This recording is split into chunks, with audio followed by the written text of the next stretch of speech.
Yun, so what's up guys? So magluluto ako ng Lucky Me, pero gagawin ko siyang pancit canton. Ano? Tara? Tara, dito tayo boy. Kaya bubuksan ko na. Pero may tubig na siya. May tubig na siya nakalagay. Mainit na. Ano? Tara? Buksan ko na ito. Tanggalin ko na siya at itatabi ko na siya.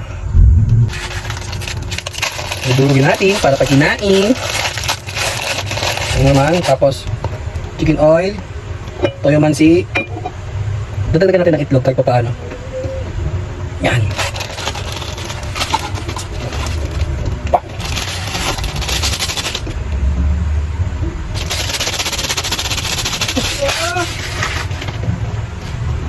So, hintayin natin ng mga ilang minuto. Pakuluin muna natin. Meron na lang guys. Wow. Kumulo na siya guys. Ano? Tara? Tara.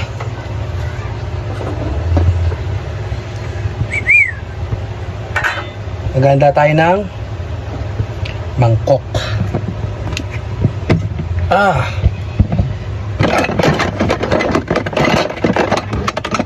Maganda tayo ng mangkok. Yun, so nabuso na. Lalagyan na siya dito. Ngayon naman,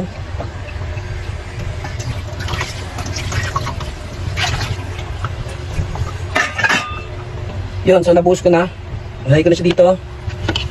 Ngayon naman, lalagyan ko siya ng mga seasoning. Seasoning ba tawag? Basta yun na yun. Lagyan na siya ng chicken oil. Mga very light lang. Pang! Nadali mo unggoy. Tapos, toyo mansi. Hindi lang alam kung toyo mansi na tayo. Toyo mansi. Konti lang syempre. Tansya-tansyain nyo na lang. Alam niyo na ba kung paano kumain ng ano.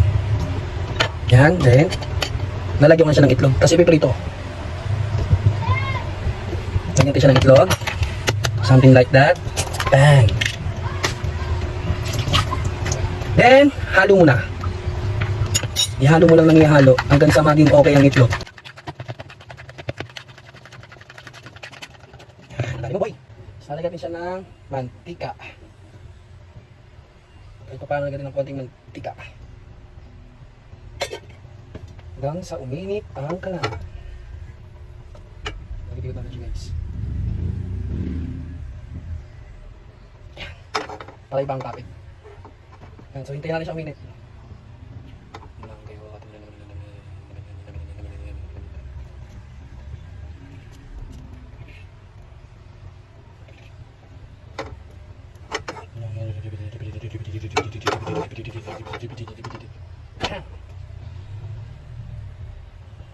Hintayin natin siyang minute guys. So medyo may pilit naman daw siya. Lalagyan na natin ito ngayon.